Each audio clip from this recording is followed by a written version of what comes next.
मंगलम भगवान वीरो मंगलम गौतमो गणे मंगलम कुंद कुंदात्यो जैन धर्मोस्तु मंगलम नमो अरिहंताणं नमो सेताणं नमो आयिर्याणं नमो उवज्जायाणं नमो लोए सावसाहुणं। पंच परमेष्ठी भगवान की जय। सभी लोग नौमणम कर्म पढ़ ले।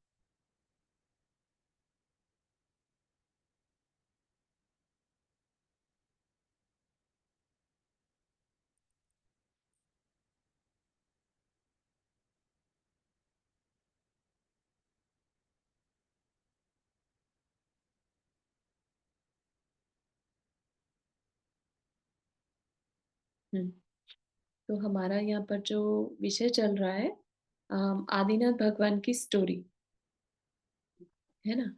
आदिनाथ भगवान के पूर्व भाव में जब वो विद्याधर बन जाते हैं, है ना।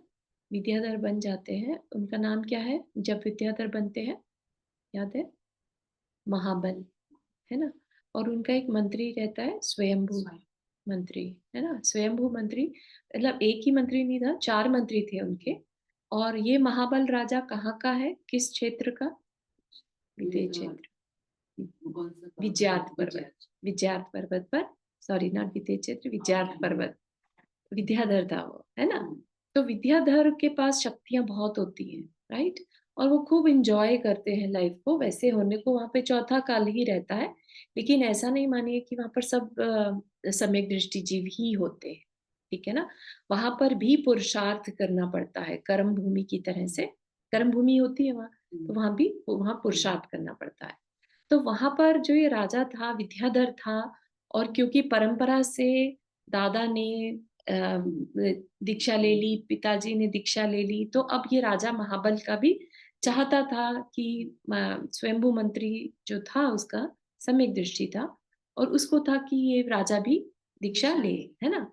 तो लेकिन राजा जो था वो एंजॉय कर रहा था, उसका बर्थडे चल रहा था, वर्ष, है ना। वर्ष क्या था, अ, उसका हिंदी नाम यूज किया था, वर्ष वृद्धि दिवस, है ना। तो वो चल रहा था उसका, और ये बताते कि भाई सभी इंजॉय कर रहे थे, है ना।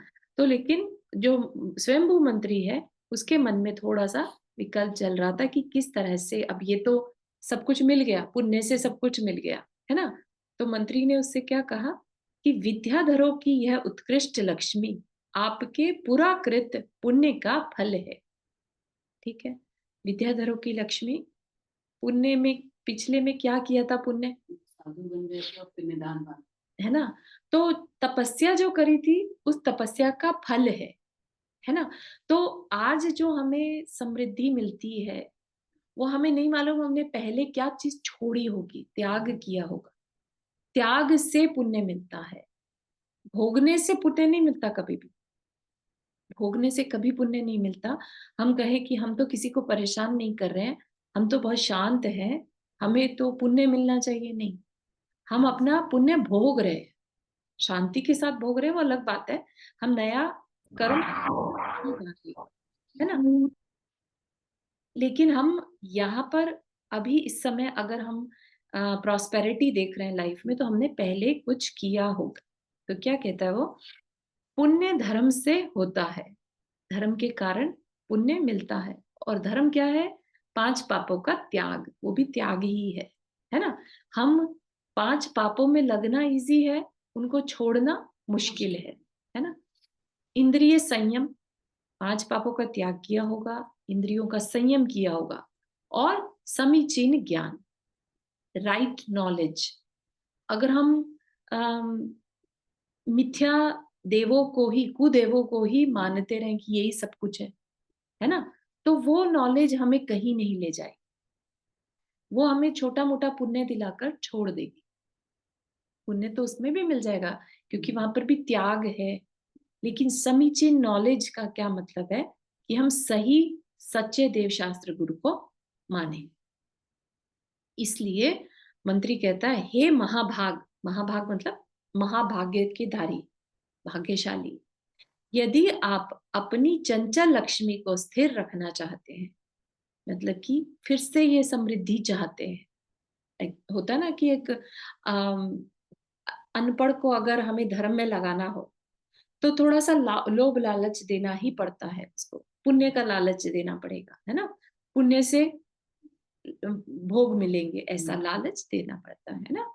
तो यदि आप अपनी चंचल लक्ष्मी को स्थिर रखना चाहते हैं, चंचल लक्ष्मी जो बाह्य लक्ष्मी है, और इस पुण्य से अरिहंत सी पुण्य विभूतियां पाना चाहते हैं, तो अरहत अरहंत प्रणीत धर्म में अपना उपयोग लगाएं। हालांकि यही जीव आगे चल के पहला तीर्थंकर बनने वाला है, लेकिन इट डजंट मीन कि धर्म पहले नहीं था, है ना। इसका क्या मतलब, क्लियर है ना। विद्यार्थ पर्वत पर तो हमेशा ही चतुर्थ काल है, वहां पर तो हमेशा ही केवली रहते हैं, केवली होते हैं, है ना। तो उनको हमेशा नॉलेज है। माने जाते हैं तो नहीं कह सकते, आने को आना चाहे यहाँ पर तो आ सकते हैं। जैसे वहां पर उनके सिद्धकूट चैत्यालय होते हैं, तो कह लीजिए अकृत्रिम चैत्यालय, अकृत्रिम जिन चैत्यालय, तो वहां पर वो उनकी पूजा करते हैं।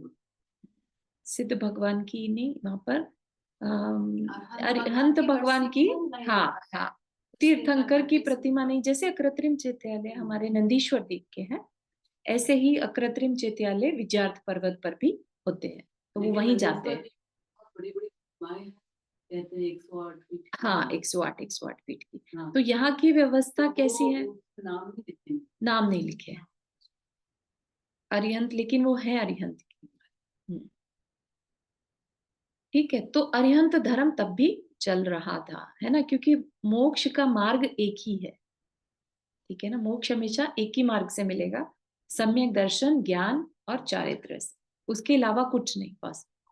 हाँ, उन लोगों को यहाँ ये सब मिलता है क्या, शास्त्र ये सब हम सब कुछ वहां पर सब कुछ सेम है। क्योंकि अरहंत प्रणीत, हाँ ये अलग बात है कि वहां पर गौतम गणधर का लिखा हुआ नहीं मिलेगा, हाँ, महावीर भगवान का नहीं, है ना। वहां पर वहां के जो भी केवली अभी प्रेजेंट है ना वहां पर, हाँ, सो वो हम when Kevali was present, he orally was correct, सब लोग जीव सुन रहे थे। यस, तो उनको ऐसा लिखा हुआ शास्त्र होना जरूरी नहीं है। हम यहाँ पर चतुर्थता कैसे था, सेम वैसा है, बिल्कुल सही। तो अरहंत प्रणीत धर्म में अपना उपयोग लगाएं। इतना सुनते ही चारवाक मत को मानने वाले, जो दूसरे दर्शन को मानने वाले हैं, सभी सम्यक दृष्टि, सभी जिन धर्म को मानने वाले हो नहीं, चारवाक मत को मानने वाले महामती मंत्री अपने अभिप्राय को पुष्ट करने लगा। कहा, राजन, यह मंत्री तो अधर्म के नशे में चूर है। स्वयंभू मंत्री को कह रहा है कि ये अधर्म करना चाहता है। कहाँ पुण्य कहाँ पाप, कहाँ स्वर्ग कहाँ नरक, जब कुछ दिख नहीं रहा है, जो है वो यही है, तो खाओ पियो मजे करो, है ना। कि ये जो शरीर है ये भी पंचभूत तत्वों से बना है। तो क्या लॉजिक दिया उसने कि महुआ, गुड़, जल आदि पदार्थों को मिलाने से मादक शक्ति उत्पन्न हो जाती है ना। जैसे कौंदे होते हैं ना, कौंदों को सड़ाने से शराब बनती है, ठीक है, तो उसमें मादकता आ जाती है, पहले नहीं है लेकिन आ गई। ऐसे ही शरीर में आत्मा है नहीं, लेकिन पांच भूत तत्व जहां मिले आत्मा उत्पन्न हो जाती है, ऐसा उनका कहना है। ठीक है, उसी प्रकार शरीर बनने पर उसमें चेतना भी उत्पन्न हो जाती है। शरीर की शक्ति क्षीण होती है तो आत्मा भी शक्ति रहित हो जाती है। यूं तो हम देखते हैं कि प्रत्येक पदार्थ की कार्य करने की एक निश्चित सीमा होती है, उसके बाद वह पदार्थ काल के गाल में समा जाता है। इसलिए आप प्रसन्न रहिए, खाइए पीजिए, मौज उड़ाइए। ऐसा कुछ लोगों को अच्छा नहीं लगता, वो इसलिए धर्म की आड़ में हमें रिस्ट्रिक्ट करना चाहते हैं। होता है ना कई बार, पहले जब बच्चे होते हैं अपने को भी ऐसा लगता था ना, मम्मी कुछ कह दे कि मंदिर जाना है, उससे पहले ये नहीं मिलेगा, या आज तो जाना जरूरी है, सुबह जब उठ के जाना है, तो अंदर से ऐसे ख्याल आते थे कि इनको क्या पड़ी है, इनको इनको शायद हमारा नींद पसंद नहीं है, इन्हें हमें सोना पसंद नहीं है। तो इस तरह से कुछ भी हम सोच सकते या ज्ञानियों का सोच है, राइट? आज सुबह भी ऐसे हो गया। अभिजीत मुझे परीक्षा के लिए लेकर आना चाहता था, मैं तो 10 बजे यहाँ पर आना चाहती थी, क्यों उठा रहे हैं मेरे इतने से, मैं क्या what I want he is not allowing me to do, I was willing, but हमें मिल गया सब। बहुत सुंदर, बहुत ही अच्छा। ठीक है ना, तो इस तरीके से उसने लॉजिक रखा कि खाना पीना मौज उड़ाना कुछ लोगों को अच्छा नहीं लगता, इसलिए धार्मिकता का नकाब ओढ़कर लोग अपने अहम की पुष्टि करते हैं, इसलिए जो मिला उसका जी भरकर भोग करो, है ना, जो मिल गया उसको भोग लो।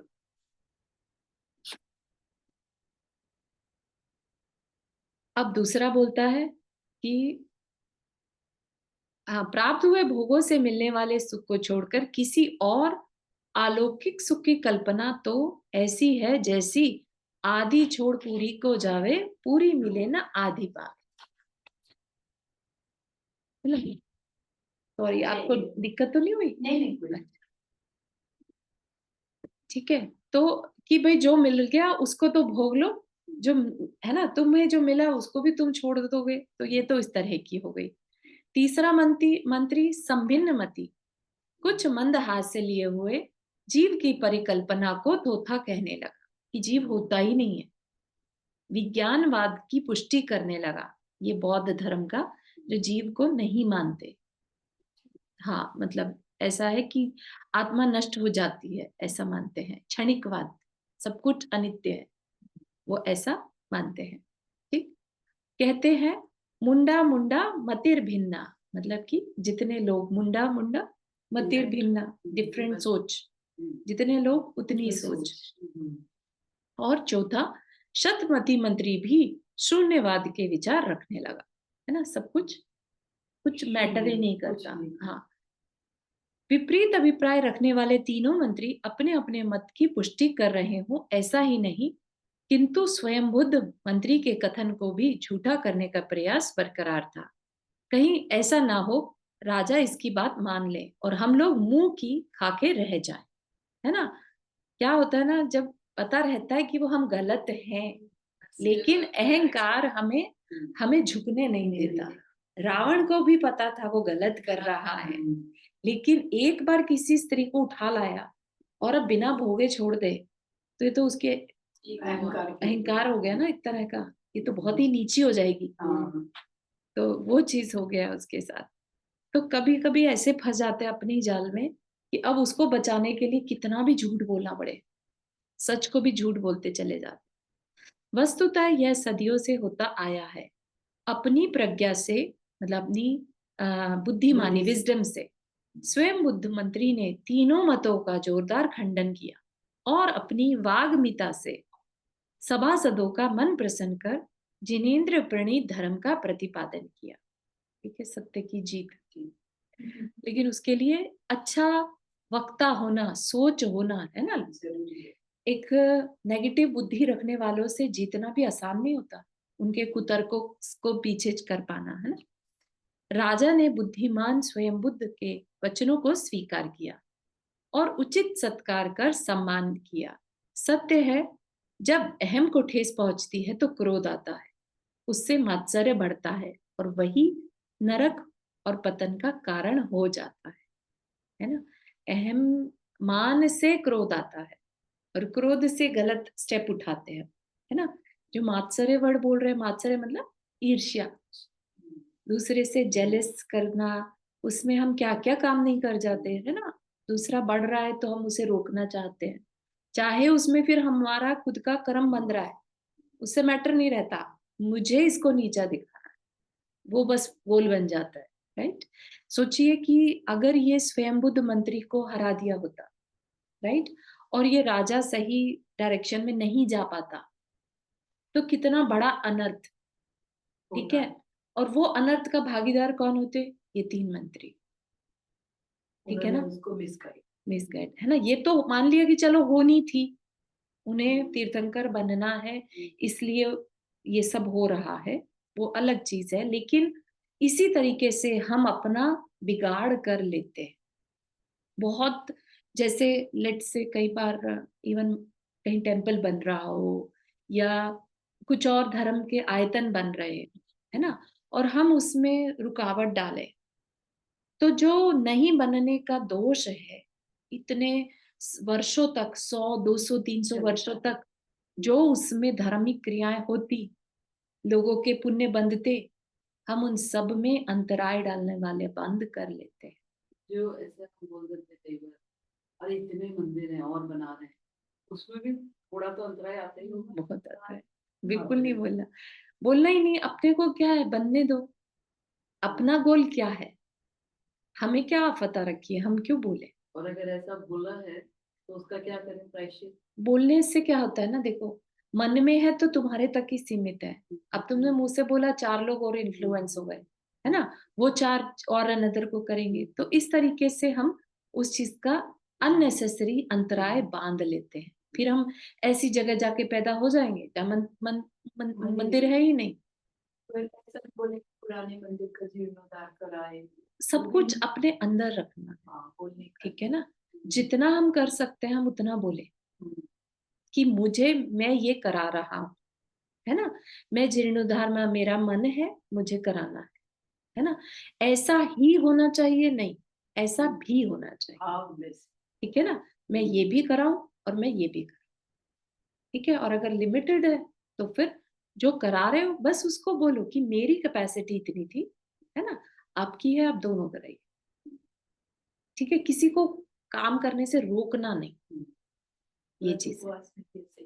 सेम व्रत उपवास करिए। यस, नंदा जी आपने हाथ रेस किया।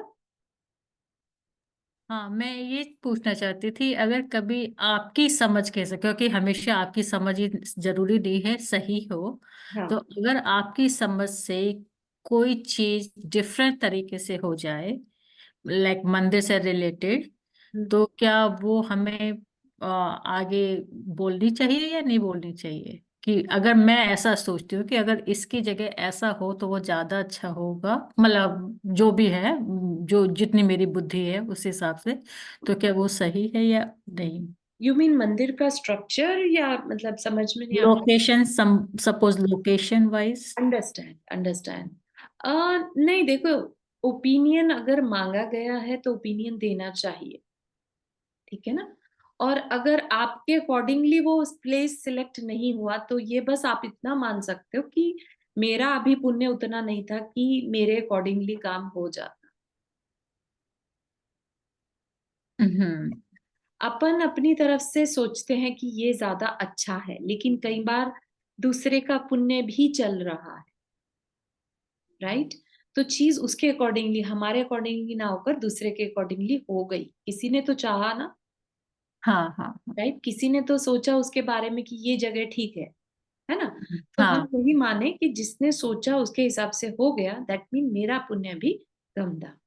और हो अच्छा, सकता है हमारी नॉलेज कम हो, मे बी मुझे ये ठीक लग रहा था लेकिन बाकियों के हिसाब से वो ठीक है, तो मेजोरिटी के साथ चलते हैं। ठीक है। एक चीज और पूछना चाहती थी कि अगर कभी किसी का पुण्य कम चल रहा है, हम्म। पर दूसरा पर्सन परेशानी में है, एक्चुअली अभी मैंने रिसेंटली ये सुना था, इसलिए वो आपसे क्लैरिफाई करना चाह रही थी, तो उसकी मदद करनी चाहिए या उसकी मदद करके आप उसका पुण्य मतलब आपके ऊपर भी छिड़क जाता है? अब मतलब क्या कहूँ मैं, समझ।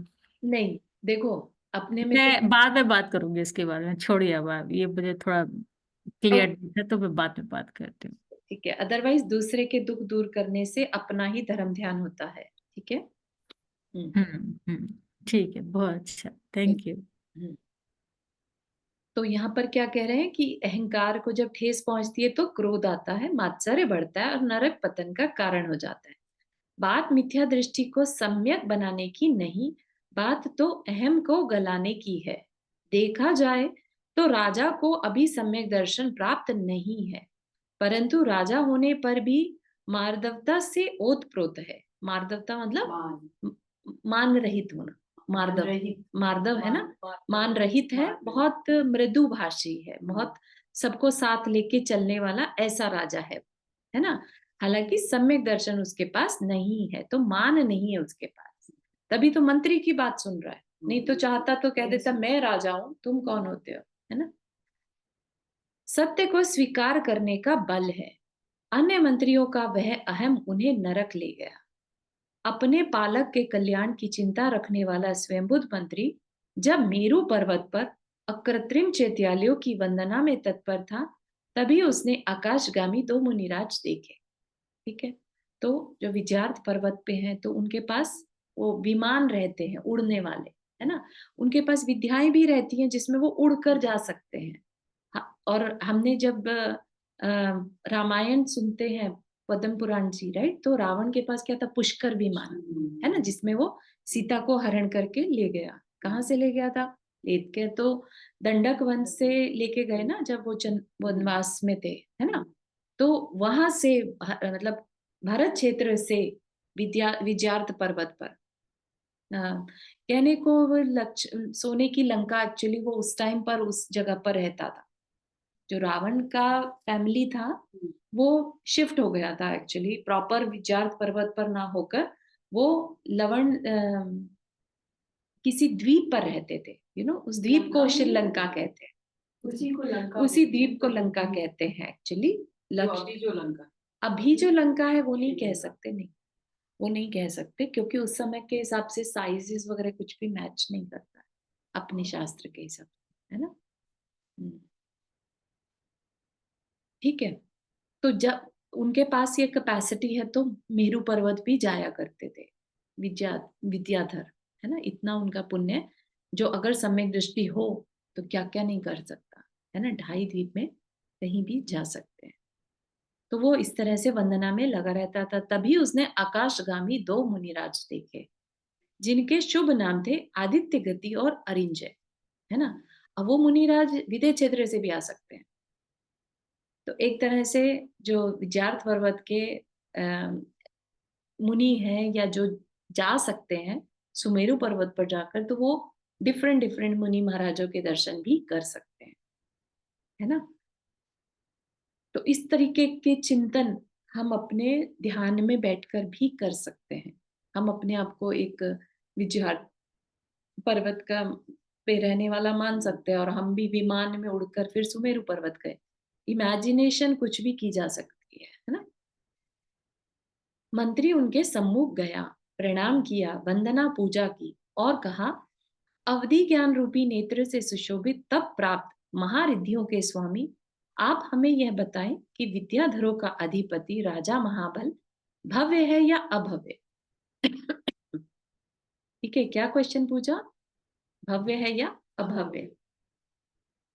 इसे कहते हैं दूरदर्शिता। यह नहीं पूछा कि राजा सम्यक दृष्टि है या मिथ्या दृष्टि। क्यों नहीं पूछा होगा,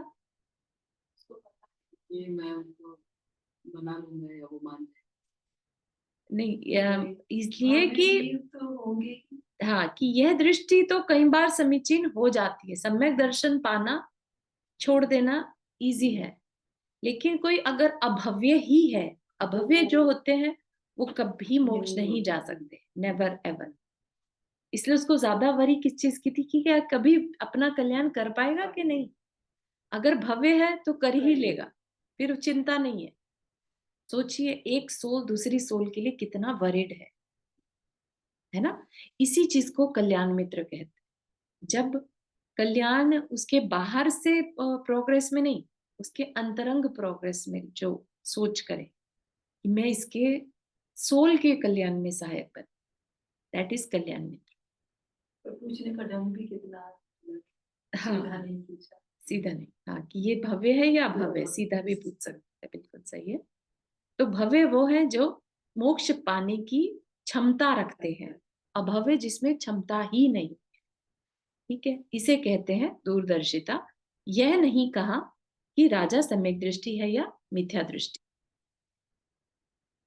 भव्य पर भव्यता अगर है तो उसकी मुक्ति फॉर श्योर है ना।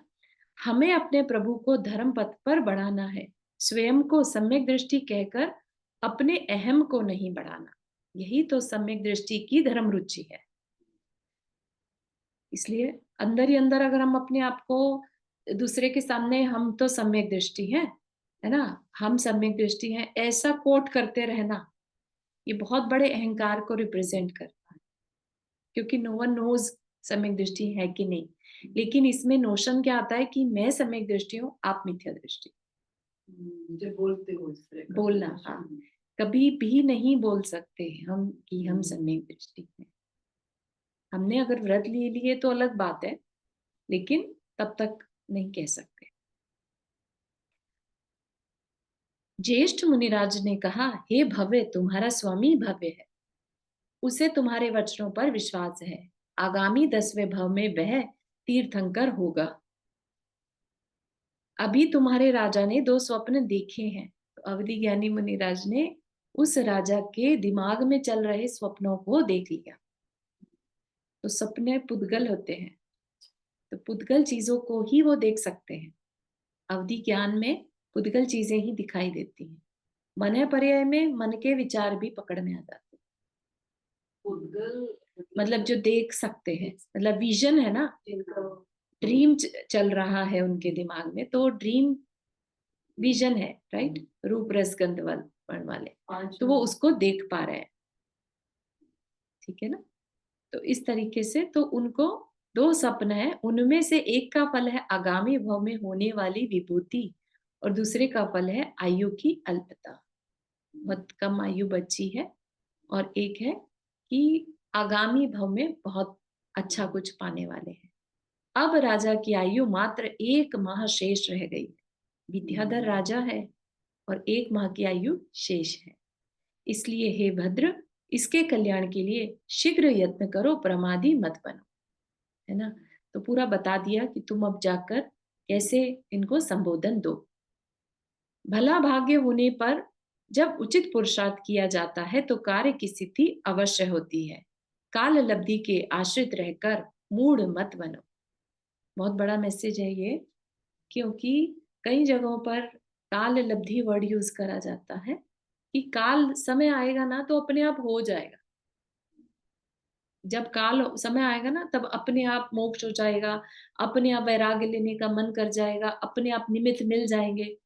बहुत लोग ऐसे होता है ना कि लाइफ में क्या बनना है उसको भी काल के भरोसे छोड़ देते हैं। जब समय आएगा अपने आप हो जाएगा। हमें क्या, माना अच्छी बात है कि एंजाइटी नहीं है उसके अंदर, हाव हाव नहीं है ना, कि मुझे करना है मुझे करना है, वो भी गलत है। ऐसे भी नहीं होना चाहिए। शांति से मेहनत करते रहना है, लेकिन काल के भरोसे नहीं बैठने को कहा। ये चीज देखने की है। ठीक है ना। तो काल लब्धि का मतलब यही निकालते हैं इस समय आने पर। हाँ, काल लब्धि का वैसे मीनिंग तो यही होता है कि काल आएगा। काल सुकाल का होना जरूरी है। जैसे हम बोलते हैं ना कि कोई भी कर्म अपना फल देता है, द्रव्य क्षेत्र काल भाव देख कर देता है। तो काल इज ए इम्पोर्टेंट निमित्त। यस, काल का होना जरूरी है, सही काल का, है ना। अब हम कहें हम पंचम काल में मोक्ष हो जाए, नहीं हो सकता। उसके लिए चतुर्थ काल का होना जरूरी है ना। तो उस अपेक्षा से काल लब्धि है, जब समय अनुकूल होगा। इस अपेक्षा से जब हमारे उस तरह के कर्म अच्छे चल रहे होंगे। तो यहाँ पर ये कहा ना, भला भाग्य होने पर, जब अच्छा पुण्य का उदय चल रहा है उस समय तुम पुरुषार्थ करो। ठीक है ना। तो कार्य की सिद्धि अवश्य होती है। ठीक है। तो काल लब्धि के भरोसे नहीं बैठना। कुछ जीव जो होते हैं, जैसे अभी तीर्थंकर हैं, जिन कुछ सोल्स कह लीजिए, कुछ जीव ऐसे रहते हैं जिनके कुछ निधत्य निकाचित कर्म, राइट, ऐसे जो फिक्स हैं, होगा ही होगा। उन्हीं को वो बता सकते हैं कि 10वें भाव में तीर्थंकर बनेंगे या मोक्ष चले जाएंगे, है ना। ऐसा हर एक के लिए नहीं कहा जा सकता, है ना। बहुत एक कहानी और भी आती है, जैसे राजा श्रेणी जब महावीर भगवान के समो शरण में जा रहा था, तो बाहर एंट्रेंस पे बहुत सारे बड़ा विशाल समो शरण लगता है। तो एक वृक्ष के नीचे एक मुनिराज तपस्या कर रहे थे, और उनके भाव जो थे बहुत खराब हो रहे थे। जब चल रहा था देखा तो बड़े शांत थे, धीरे धीरे उनके भाव बदलने लगे, है ना। तो उन्होंने, उनको बड़ी क्यूरोसिटी हुई ये देखकर कि मुनि महाराज के भाव कैसे बदल रहे हैं। अंदर पहुंचे तो गौतम गंधर्व से क्वेश्चन किया कि भाई बाहर एक मुनिराज दिखाई दिए, मिले थे, और उनके विचार ऐसे बदल रहे थे, उनके चेहरे के भाव बदल रहे थे। अगर वो इन भावों के साथ, जो भी उनके भाव हैं, उनकी क्या गति होने वाली, कि अगर इन्होंने यही भावों को थोड़ी देर और मेंटेन किया तो ये नरक चले जाए, ठीक है ना, तो तुम जाकर इन्हें संबोधन दो। श्रेणिक को बोला, तो श्रेणिक जाता है, संबोधन भी दिया, और उससे उनको एकदम से रियलाइज हो गया कि ये क्या, मतलब, क्योंकि उन्हें क्या हुआ था, उन्होंने वहां से 2 पर्सन जा रहे थे जो कि उनके राज्य के मंत्री थे, उस राज्य के, नहीं, उसी भव में। जब उन्होंने दीक्षा ली, उन्होंने अपने छोटे से बच्चे को राज्याभिषेक करके और दीक्षा ले ली, तो शत्रुओं ने उस छोटे से बालक को मतलब बलहीन समझकर अटैक कर दिया, है ना, प्रजा के साथ मिसबिहेव करने लगे, है ना। तो वो जो मंत्री थे, जब वो ऐसे जा रहे थे और राजा को देखकर कि अरे देखो, अब आज ये मुनि है, ये हमारे राजा हुआ करते थे और आज हमारा राज्य की ये हालत है, ऐसे होते हुए सुना उन्होंने, तो उनको एकदम से आवेश आ गया, ऐसा उनको लगा कि मैं क्या कर दूं, है ना, मेरे बच्चे के साथ ऐसा। तो भाव मुनिराज के भी बदल सकते हैं, और विदिन अंतर मुहूर्त उनके भावों को वापस से अगर नहीं संभले तो उनकी गति बिगड़ सकती है ना। तो वो वापस गए, संबोधन दिया, और उनका उसी भाव से केवल ज्ञान हो गया, समझ रहे हो। तो काल अगर होता तो बोल देते ना कि नहीं, इन्हें तो इसी भाव से जाना ही है, राइट। तो अगर यही भाव रहे तो नरक जाना होगा, और यह भी भाव संभाल लिए तो मोक्ष भी जा पाए। बहुत तीव्र भावों का खेल है ना। तो इस तरह से बताया है। इतना कहकर दोनों मुनिराज क्षण भर में गगन में अंतर्हित हो गए।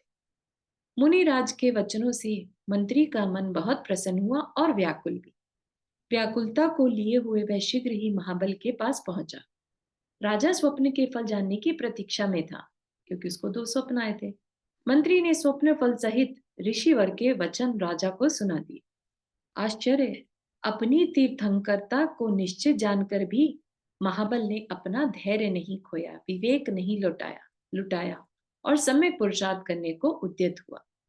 कोई कह दे तुम आगे चल के तीर्थंकर बनने वाले हो, तो अहंकार में ही बहक से जाएंगे,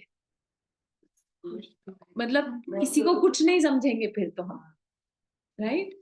हमें कोई कह दे तुम इस देश के प्रधानमंत्री बनने वाले हो, हम अभी से अपने को प्रधानमंत्री समझने लगेंगे, ठीक है ना। इतना हमारे साथ विडंबना है कि हमारा मान जो है ना एकदम ओवर पावर कर जाता है। भावों को संभालना आसान नहीं है। अपना वैभव राज्य भार सब पुत्र को सौंपकर समस्त लोगों से पूछकर सिद्धकूट चैत्यालय पहुंचा, जो विद्यार्थ पर्वत पे चैत्यालय रहते हैं उनमें। वहां सिद्ध प्रतिमाओं की पूजा कर निर्भय हो संन्यास धारण किया। बुद्धिमान राजा ने जीवन पर्यंत के लिए गुरु की साक्षी पूर्वक आहार, जल और शरीर से ममत्व छोड़ दिया, ठीक है। हाँ, अभी दीक्षा की बात नहीं है, संन्यास धारण किया, दीक्षा ही हो गई। इसी व्रत के साथ वह 4 आराधनाओं की परम शुद्धि को धारण कर रहा था। प्रायोपगमन संन्यास धारण करता हुआ 22 दिन तक संलेखना धारण की। समस्त परिग्रह से रहित होते हुए वह मुनि के समान तपस्वी जान पड़ता था। मुनि के समान इसलिए कहा क्योंकि मुनि के योग्य केश लोंच आदि कर दुर्धर चर्या का पालन नहीं किया।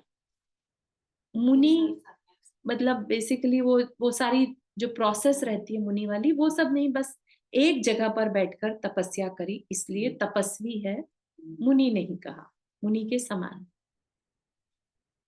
अंत समय में मात्र नगन होकर अपने आप को मुनि मानना और मनवाने का हठाग्रह आर्ष विरुद्ध आचरण है। कोई गृहस्थ ये सोचे कि हम कुछ ना करें और एंड टाइम पे नगन हो जाएं, तो वह मुनि नहीं बनना। मंत्री ने अपने स्वामी की अंत समय तक सेवा कर अपने मंत्री पद के कार्य को बखूबी निभाया। तदनंतर वह महाबल भव का मूल कारण यह शरीर उसमें मोह रहित होता हुआ प्राण त्याग करके ईशान स्वर्ग को प्राप्त हुआ।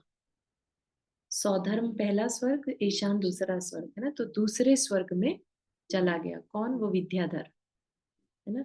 उससे पहले वो राजा था, जयवर्मा, श्रीवर्मा, है ना।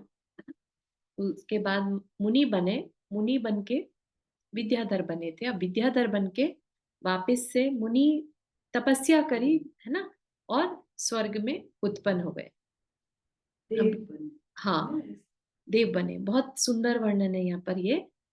वहां वह श्रीप्रभ नाम के अतिशय मनोहर विमान में उपपाद शैया पर बड़ी रिद्धि का धारक ललितांग देव हुआ। तो स्वर्ग में जो देव विमान होते हैं ना, वो भी बहुत बड़े, मतलब असंख्यात योजन वाले। अपन इमेजिन भी नहीं कर सकते, इतने बड़े बड़े। ठीक है। और बहुत सारे विमान होते हैं, राइट। अपन सोचते हैं कि स्वर्गों की संख्या में भले ही मालूम है कितने 64 63 पटल होते हैं ना उनके, टोटल लेवल्स। उसमें जो फर्स्ट लेवल है उसमें सबसे ज्यादा विमान होते हैं, कुछ लाखों की संख्या में विमान होते हैं। तो उसके एक विमान में वो देव बने। 63 पटल 8 स्वर्ग, सॉरी 16 स्वर्ग में के, डिवाइडेड। 16 भी नहीं, पूरा टोटल अब ऊपर तक, सर्वार सिद्धि तक। और भी स्वर्ग है। हाँ। 5 नो, नो ग्रैविक, and 9 अनुत्तर नहीं, 5 अनुत्तर और 5 अनुदेश।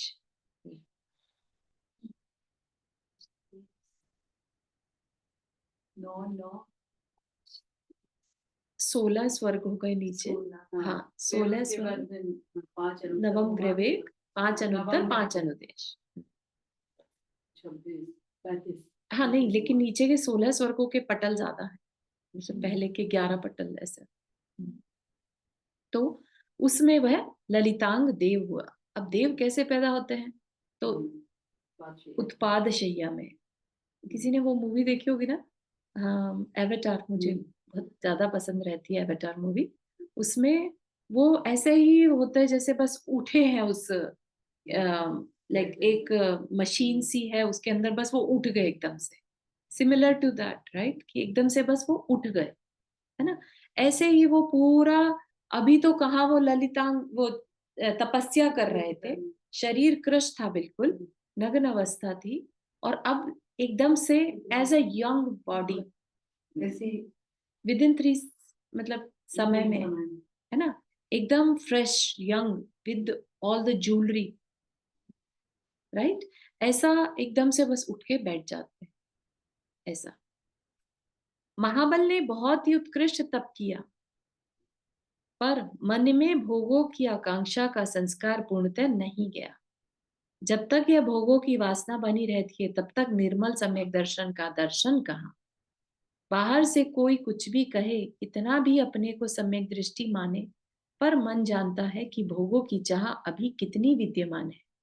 पूर्णतः संसार में मेरा कण मात्र भी, पूरे संसार में मेरा कण मात्र भी नहीं, इस स्त्री जगत में मैं शून्य हूँ। मतलब कि मेरा कुछ भी नहीं है, सब कुछ संबंध है, मतलब बाहर से संबंध जुड़े हुए, है ना। कर्तृत्व, भोक्तृत्व, स्वामित्व मेरा अहंकार है, यह सब भावना भाते हुए भी जब मन भोगों के आडंबर में भी दिगंबर रहे तो तन का दिगंबर होना सार्थक समझो, अन्यथा देवियों का भोग ही हाथ लगता है, मुक्ति का नहीं। कहना क्या चाह रहे हैं, वो नीचे का स्वर्ग का देव क्यों बन गया? ऊपर में भी बन सकता था, कहना ये चाह रहे हैं। ऊपर देवियां नहीं रहती, है ना, 16वें स्वर्ग के ऊपर देवियां नहीं रहती। आई थिंक 12वें के बाद नहीं रहती, एक बार डबल चेक करना पड़ेगा। तो वो क्यों नहीं रहती? क्योंकि यहाँ पर जो छोड़ा था वो पूरी तरह मन से छोड़ दिया था, मुझे भोग मिल जाएंगे इस चाह से नहीं छोड़ा। इसीलिए आचार्य श्री का सब यही बोलते हैं कि वो 16वें स्वर्ग गए होंगे जहां देवियां नहीं है। ठीक है ना। तो इतना ज्यादा मैटर करता है हम किन भावों से तपस्या करते। आज के टाइम में तो मोस्टली अपने जो व्रत उपवास भी रहते हैं तो किसी इच्छा के कारण रहते हैं, ये मेरा काम पूरा हो जाए। अपन मेहनत भी करते हैं तो भोगों की इच्छा से, या ये लाइफ अच्छी चल जाए, बस इतनी तक सोच रहती है अपनी, है ना। ये सोच नहीं रहती कि मेरे अंदर की जो सोल बैठी है उसको इन खाने से पीने से कोई मतलब नहीं है, तो मैं क्यों नहीं उसकी प्रैक्टिस करूं, उसके बिना उसका जीना सीखूं टाइम टू टाइम उस चीज से। वैसा नहीं रहता अपना, है ना। तो ऐसा ही वो ललितांग देव जो बने, तो उसके भी दिमाग में ऐसा नहीं था पूरी तरह से कि सब कुछ छोड़ना है। सिर्फ 1 माह की आयु क्योंकि बची है और हमें भी पता चल जाए अगर, तो हम में भी उतना वैराग्य तो नहीं आएगा, लेकिन हाँ फिर भी हम अच्छा करने की कोशिश करेंगे। वैराग्य अलग चीज है, और एकदम से विरक्ति होना कि ठीक है अब जब छोड़ना ही है तो छोड़ो ये सब कुछ, है ना। एक उस भाव के साथ छोड़ना, और एक वाकई में मेरे कल्याण के लिए छोड़ना, दो डिफरेंट थिंग्स। ये कहना चाह रहे हैं कि कर्तृत्व, भोक्तृत्व और स्वामित्व, है ना, इन भावों के रहते हुए भी जब छोड़ा जाए चीजों को, तो वह बेसिकली बाह्य का आडंबर है कि मैं करने वाला, मैं भोगने वाला, है ना, मैं स्वामी। चाहे वो शिष्यों के भी स्वामी बन जाए, गुरु, मैं गुरु, ये मेरा शिष्य है ना, ये मेरा मठ या मेरा संघ, मेरापन आ गया ना, स्वामित्व आ गया, तो वहां पर भी वो पूरी तरह छोड़ नहीं पाए। इसीलिए समाधि मरण इंपॉर्टेंट होता है ना, उसमें सब कुछ छोड़ना है। छोड़ दिया था ना उन्होंने। तो बहुत निस्पृहता थी, बहुत जबरदस्त। सबको बताया नहीं, बताया नहीं, बताया नहीं। उन्हें अलग जाना था अपने संग से, इनफैक्ट वो जा नहीं पाया अलग, लेकिन शरीर की कमजोरी से अपने संग से अलग नहीं जा पाए, तो पास भी नहीं आने दिया, क्योंकि मोह बढ़ जाता ना। और छोड़ ही दिया था आचार्य उन्होंने उनको ये भी पता है, उसको बता देंगे बहुत हल्ला। बहुत, वो तो अनकंट्रोल हो जाता। ठीक है, तो ये थोड़ा सा अपन नेक्स्ट में कैरी ऑन करेंगे, आज का समय हो गया हमारा। अच्छा। एक पैराग्राफ है वो कर लेते हैं तो चलो। यह अनादि की इच्छाएं एक ही भव में दफन कहाँ हो सकती हैं। गलती बहुत कुछ सुधरी। जय वर्मा ने मुनि बनकर जो भोगों की इच्छा की थी, वैसी महाबल ने व्रतों के बिना मात्र संलेखना धारण करके नहीं की, इच्छा नहीं की। जय वर्मा में व्रत धारण किए, इच्छा भी की। अब संलेखना धारण की लेकिन इच्छा नहीं की। ठीक है, डिफरेंस है ना। वह तो मन के किसी कोने में छिपा संस्कार था जिसने एक भव और बढ़ा दिया था, वरना अणुव्रतों को धारण कर यदि गृहस्थ धर्म का अनुपालन कर संलेखना मरण करता तो निश्चित ही 8वें भव में मुक्ति का पात्र बनता। अब 9वें में बनना पड़ रहा है क्योंकि व्रत नहीं लिए थे। कोई बात नहीं, भव्य है, मुक्ति तो मिलेगी। पुरुषार्थ जो उन्नति की राह पर हो रहा है, किंतु 8वें भव में न मिलकर 9वें भव में मिलेगी। भोगों को न छोड़ना पड़े, इसलिए जो लोग मात्र ज्ञान मार्ग का सहारा लेकर अपने को आध्यात्म के शिखर पर बैठा लेते, भोग को न छोड़ना पड़े, क्या करें, सिर्फ ज्ञान मार्ग का सहारा, मतलब कि बस पढ़ लो। कुछ लोग सिर्फ पढ़ने में विश्वास रखते हैं ना, उनकी बात कह रहे हैं। अपने को आध्यात्म के शिखर पर बैठा लेते हैं, वे अंत समय में धड़ाम से गिरते हैं और भव भव के लिए मनुष्यत्व की योग्यता से भी हाथ धो बैठते हैं। मतलब क्या कि मैं ज्ञाता दृष्टा हूं, ऐसी बातें बस बोलते रहना, तो उसमें अपना अकल्याण हो जाता है। उसे खाली बोलते नहीं रहना है, उसे करना भी है। हाँ, है ना। अपने को उस चारित्र के मार्ग पर आगे भी बढ़ाना है, ये कहना चाह रहे हैं। चारित्र हम अपना पालन नहीं, है ना, और सिर्फ बैठकर हम चर्चा करते रहे तो उसकी बात। उस शुष्क आध्यात्म की अपेक्षा यह सक्रिय आचरण अच्छा है जो कम से कम अपने पुरुषार्थ से अपने संसार की सीमा तो बना लेता है। यह सक्रिय आचरण अच्छा है जो कम से कम अपने पुरुषार्थ से, तो जो समाधि मरण लिया पुरुषार्थ है, समाधि मरण पुरुषार्थ है ना, तो पुरुषार्थ से अपने संसार की सीमा बनाए। संसार की सीमा मतलब अब 8 भव बाद 9 भव बाद खत्म, समाधि मरण से 7-8 भव मैक्सिमम बचते हैं, ठीक है ना। तो ये चीज भी हमें ध्यान में रखनी है। हो गया यही तक। ठीक है, तो इस तरीके से हमने उनका एक भव और कंप्लीट कर लिया।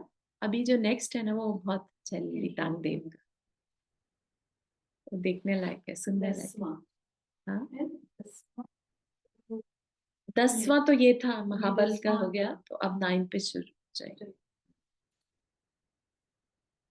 चलिए 10वां जयवंत कैलकुलेट कर लेंगे। हाँ, जिनवानी स्तुति।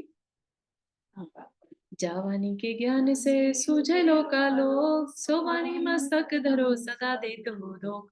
हे जिनवाणी भारती तो ही जपो दिन रैन, जो तेरा शरण गए सो पावे सुख चैन। नौ वर्णम का।